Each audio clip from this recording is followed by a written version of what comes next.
Hello there, good evening. Time for Business Live with me, Charles Aite. Coming up, Parliament approves Finance Minister's request for the suspension of the Fiscal Responsibility Act. And government urged to develop sustainable tracking system to check the rising expenditure, especially during the COVID-19 era. Meanwhile, the Institute of Fiscal Studies has been criticizing government's COVID-19 social intervention programs. We have details on that. And also, latest ESOKO report reveals further drop in the prices of food items in July. We'll hear from their projections for this month. Hello once again. We'll be back with more stories after this break.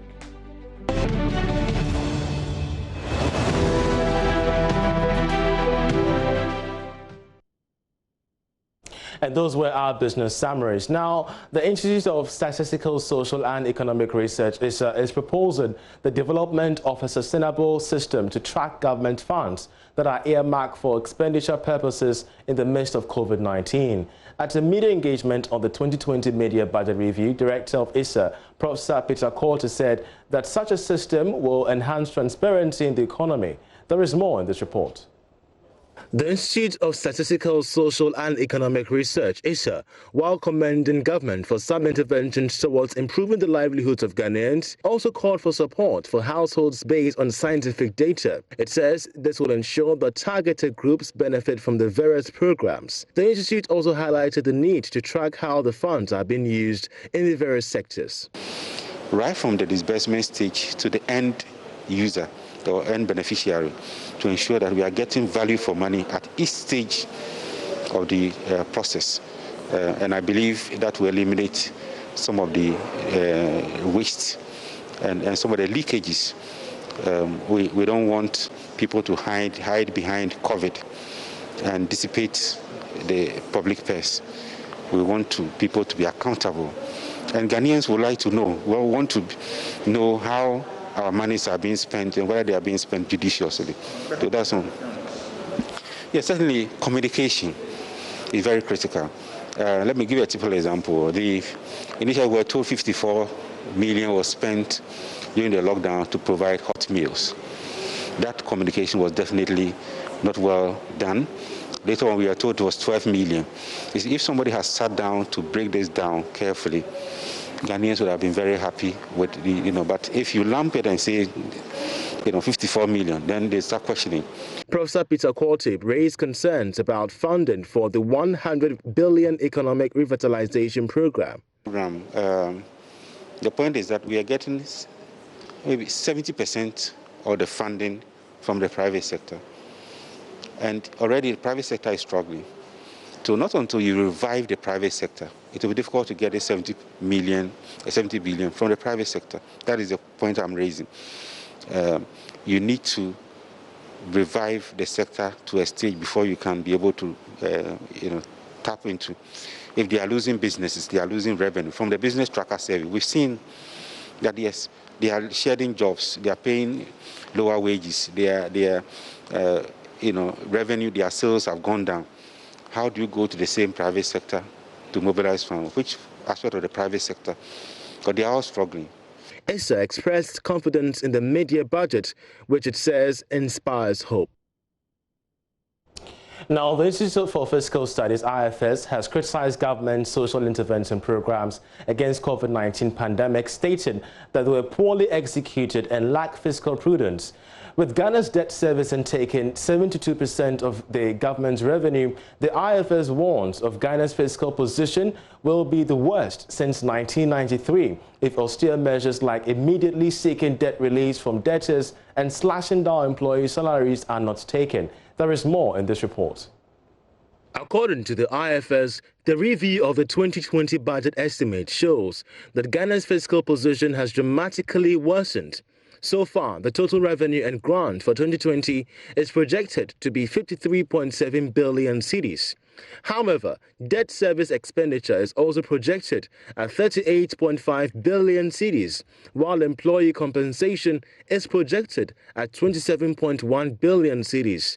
Dr. Said Boache is a senior research fellow with the IFS. Monies in excess of employee compensation and debt service expenditure needed to meet other budgetary expenditure items had to be borrowed, because compensation and debt service expenditure have consumed virtually everything.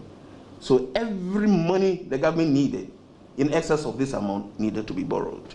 Based on the figures, some economists say the government will have to borrow to the tune of 11.8 billion cedis for the 22.1% of total revenue and grants before it can fully service its debts and pay for employee compensation. The IFS has termed this as unprecedented in the Fourth Republic and perhaps in the country's history. Dr. Said Boache recommends some solutions. This is unprecedented in the Fourth Republic and perhaps in the country's fiscal history. Refrain from engaging in fiscal populism despite the looming 2020 elections. The government should immediately seek debt release, including debt forgiveness from its major creditors, so as to minimize the enormous size of the country's debt service expenditure. Since the outbreak of COVID-19 in Ghana, economic policy making has been dominated by strategies to address the many impacts of the pandemic. In addition to policies introduced since March, government recently announced the Ghana Cares program, which involves a 100 billion cedi development initiative to mitigate the economic challenges brought about by the pandemic. Now, Parliament has approved the Finance Minister's request for a suspension of the Fiscal Responsibility Act. The minority withdrew its position earlier on. Now, the Act says the Finance Minister should be censured and removed from office if the country's budget deficit hits more than 5% of GDP, unless under extraordinary circumstances. Now, the minority has served notice it will trigger processes for the minister to face sanctions. But today, the House approved a suspension of the Act without any objection. Parliamentary correspondent Joseph Opoku-Gakpo joins me with some details on this particular development. So, Joseph, if you could hear me, the minority appears to have backtracked on its move to trigger processes to suspend the minister. Why this decision? They have. For the minority leader, Haruna Idrisu, issues having to do with the COVID-19 disease is something that they looked at again, and that's how come they came to the conclusion that the additional expenditures, as the finance minister laid out, was actually necessary going forward. So just to give you a bit of details on the report of the Finance Committee that the House approved, the committee observed that there's been a situation where the COVID-19 situation has really hit the economy.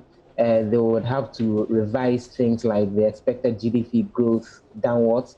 Government will need to spend money on a number of things to deal with the COVID-19 situation, including the COVID-19 preparedness plan, invest more money in health infrastructure, the coronavirus alleviation program as well. Government will be spending money on that, as well as a number of other things, including the capitalization of banks and all. And so the main reason for which there was the backing down by the minority, they explained, is that they think the necessary justification came from the finance minister in terms of needed expenditures to deal with COVID-19, as well as other possible expenditures, which are captured in the 11.8 billion cedis supplementary budget that the finance minister had requested for, which again, the finance committee has recommended that the House approves of that, but the real approval on the floor of Parliament will be done tomorrow. Interesting, but what does this mean for future occurrences? Should a minister spend beyond the limit? Essentially, the waiver, as I was requested for, is specifically for this particular year, throughout this fiscal year 2020. The indication is that if it becomes necessary that more such relief is sought going forward, then that will be done.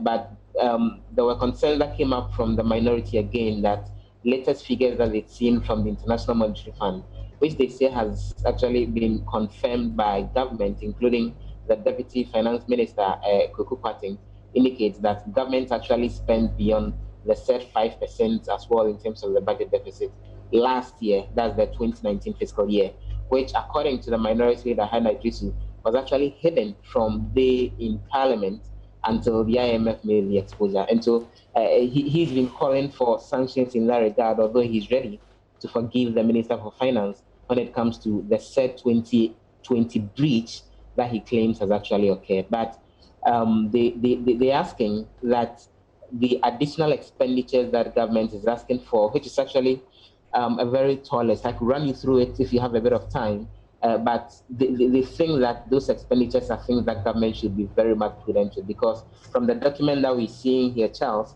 a lot of the money is not specifically going into COVID-19 related expenditures, but things like expenditures having to do with security, expenditures having to do with statutory institutions like the Electoral Commission and Parliament. So, for example, the 11.8 billion supplementary estimates that government is actually asking for, the Parliament of Ghana will receive 50 million Ghana cedis as additional support. The security agencies are receiving about 1.1 billion. Interesting. The National Identification Authority is receiving about 300 million, which the minority makes the point doesn't have anything to do with COVID-19, hence the need for government to streamline those expenditures and ensure they are prudent enough. Interesting. Well, we understand the Energy Minister, Peter Amewu, says the government has placed a moratorium on the signing of a new renewable energy agreement. Tell us more about that. So he's actually been responding to questions here in Parliament on what is being done as far as investment in renewable energy are concerned. And he's been explaining to MPs that when they came into power, they saw a situation where when it comes to power purchase agreement for renewable energy, there was agreement to the tune of 2,265 megawatts, which they say was in excess capacity of what the nation can actually accommodate, which is around 515 megawatts. But he says they were more worried about the price at which Ghana was ready to buy those renewable energy sources. For example, he says that the cost as had been negotiated was somewhere between 19 kilowatts per hour and the minimum was around 12 kilowatts per hour. But government actually has a goal of producing, or for that matter, buying renewable energy at 10 cents per kilowatt hour, which he says the old ones were very much on the high side. They renegotiated some of them. They are virtually abandoning some of them.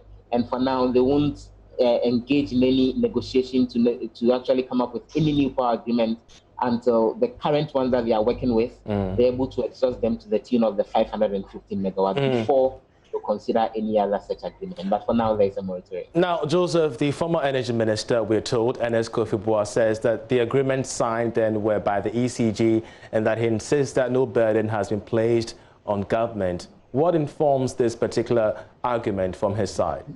He makes a very strong argument that when the NDC was in power, they had a projection that by the year 2020, at least 10% of the nation's energy sources will come from renewable energy sources. And he says, based on that, they aggressively went around trying to get a lot of investment in this particular sector locally. In the course of that, they pushed the various institutions, including the ECG, to negotiate for some of those agreements. He makes the point that this administration, the NPP, has actually pushed that projection of at least 10% of renewable energy sources in the country to the year 2030, after abrogating the plans by the NDC to actually ensure that. And he says that's how come they are engaging in some of the renegotiations and all. He says that as far as he's concerned, the ECG and other institutions that led a lot of those deals actually did very good job with the negotiations, and that it's only this government which is not exactly committed to investing in renewable energy sources, which is how come they are doing all these renegotiations and pushing the date for the start of those specific renewable energy agreements a little bit backward. But he says that's very much not in the interest of the country, and he criticizes how come a lot of Ghana's investment over the last 3 years in renewable energy has come from the African Development Bank and the European Union, but nothing substantive has been done locally here in Ghana with state resources from the government of Ghana.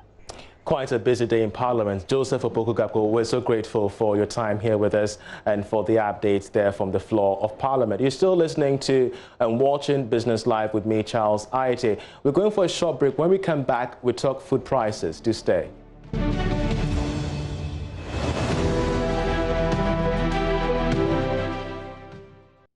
And welcome back to Business Live. Now, a research firm ESOKO has revealed that food prices for the month of July further dropped. Now, there were significant price reductions for some commodities as at the close of July. The price of cassava dropped by 7.91% to close the month at 145 0.50 Ghana cedis per bag, with wheat also losing 6.90% to reach, that's 6.90%, I should rather say, to close at 283 Ghana cedis per bag. Now, according to the food commodity research firm ESOKO, prices of food have dropped across the markets in the country.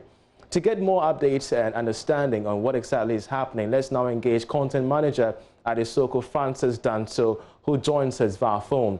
Hello, Francis. Many thanks for being here with us. We are in the harvest season, so this drop in prices of foodstuffs is generally expected. Is that right? Yes, we are entering the harvest season, so that is accounting for the drop. Interesting, but will this last, as Christmas is just around the corner and we are not out of the woods yet when it comes to COVID-19? So for the next 2 months, we expect that prices will continue to drop. And then when we are getting to the festive seasons, depending on the volumes that are still available, that will determine how the prices will behave, whether there will be some increases during that period. And will this translate into a slower rate of inflation, or is it too early to predict for the month of August? I think it will contribute when inflation is being calculated, but you know the basket is a mix of many items, so it depends on how the other items in the basket will also behave. That is going to affect the inflation rate. Walk us through some projections for the month of August.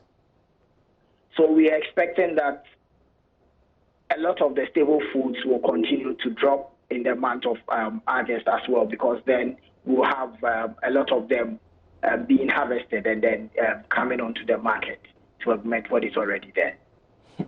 But just before we let you go, when we're talking of a drop in prices, is the drop happening at the various market centers or at the farm gate? So normally what happens is that you have it happening at the farm gate as well as the market centers. Interesting. We're so grateful that you joined us, for this particular explanation, and that he's with ESOKO Ghana. They just came up with a July report regarding prices of foodstuffs across the market centers. Next, we put the spotlight on a crop that could potentially become an income generator. Now, I'm referring to the Noni tree, which is known to be an immune booster in the Southeast Asia. Mahmoud Mohammed Nuruddin has been exploring how rural farmers can benefit from the cultivation of the crop if given support. So imagine that you have a garden, you have about 2-3 of these trees, and then every harvest you fill 10 bottles at 30 cedis, that's 300. So if every 3 months you get 300, you stagger it and you're getting 300 Ghana a month, how many? That's basic salary for some people. So in addition to your this, if you have a few of these in your garden and every month you are getting 300, that's good income. The Noni tree, known scientifically as Morinda citrifolia, grows in shady forests as well as on open rocky or sandy shores of rivers. It matures in about 18 months and begins to bear between 4 and 8 kilograms of fruits every month. So the tree is here, is growing, and the amazing thing about this tree, it fruits all year round. Even the dry season is green and it just fruits. There are 2 of them. So we pluck and pluck and pluck the fruits, and when we get a container full, we just cap it. The oval shaped of 10 to 18 centimeters in size is also known as cheese fruit or even vomit fruit due to its pungent smell when ripening. So as this one is ripe, you see the different sizes. There's this one coming, this one is coming, and you see it's flowering. So just on the same branch, so this is ready to be harvested. After you have harvested this, by the time you come back 3 months' time, these would have also been ready. So there's constant supply, You see it, and then here. So it just continues. Some of them drop, and what we do is when they drop, we allow them to just rot and they germinate, And we now pick them and see. I'm trying to see how I can propagate it and get many more people. People at their washer by your bathroom, if you can put a tree like this and it's watered by the wastewater and you have this, why not? Some people eat the fruits. I hear the fruit. Some people just eat the fruit. Others blend it, with fruits. I hear the leaves are medicinal. People take the the tender leaves, like this one, wash them and blend them, you know, but I've not tried it, you know, yes. But what I know is the water that comes out of the fruit fermentation. It can grow up to 9 meters tall with large, simple, dark green, shiny and deeply veined leaves. It beautifies the place, it produces oxygen for us. And then besides its ability to beautify the environment and provide oxygen, a variety of products from the fruit can be found on the consumer market. So interestingly, one day I went into town and I went into this shop, and this lady said to me, "Father, come and see this noni. Come and buy. It's very good for your health," and blah, blah. I said, "Oh, noni." I said, "I produce noni in my house." She's like, "Come on, get away. Well, how can you? How do you produce noni?" So I took her in my car, brought her to the house, showed her the tree, and showed her the noni. She's like, "Man, I would like to have some of this." So now we have got an outlet. You just, you know, when you do it, you package it nicely and put it in small bottles and then send it to her. And I was surprised to see in Damango here, a lot of people know about the noni, and it doesn't, when she gets it, people just pick it up like that, you know. So I used to fight with my cook, you know, to prepare this. So the first time, when I collected the money, I came and I said, "Okay, here's your noni money." Oh, since then, I never see it. You know, I mean, it has commercial value. I mean, it's here, it's nice and green, you know, and that's what we use it for. Father Ampenua says his work as Catholic priest puts him at a better position to protect the environment and change lives. It just continues. Some of them drop, and what we do is when they drop, we allow them to just rot and they germinate, you know. And we now pick them. So what I'm trying to do is to use it to multiply. Now I have some seedlings. I have some of the seedlings in the garden, and I try to see if people are interested in taking them and planting and trying it. Beyond that, the sustainable environmental activist wants to see a world of great opportunity in safety for all. A report by Mahmoud Mohamed Nuruddin. The power of the noni plant, you know, its health implications and economic potential there. That's how we end this edition of Business Live with me, Charles Aite. For me and the rest of the team, many thanks for watching.